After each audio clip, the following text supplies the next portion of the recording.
नमस्कार शेतकरी बंधूंनो, आज नानाजी देशमुख कृषी संजीवनी प्रकल्पाच्या माध्यमातून आपण गाव सातगाव म्हसला, तालुका बुलढाणा, जिल्हा बुलढाणा, कृषी विभाग, आत्मा कार्यालय तसेच नानाजी देशमुख कृषी संजीवनी प्रकल्पाच्या माध्यमातून आज आपले शेतकरी बंधू तसेच शेतकरी बंधू भगिनी आज दशपर्णी अर्क तयार करण्यासाठी प्रत्यक्ष कृती करत आहेत.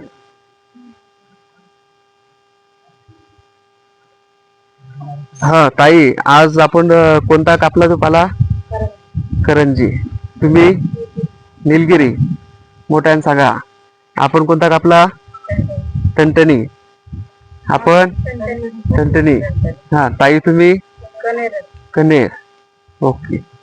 हा तुम्ही? पपया. रुई राहिली का? बर, रुई. हा दादा, तुम्ही काय करू राहिले? टणटणी. हा टणटणीचा पाला बारीक कापू राहिले. हा दादा, तुम्ही काय करू राहिले? सीताफळ. तुम्ही? सीताफळ. कडुलिंब. कडुलिंब. मी? रुई. चला कापा कापा.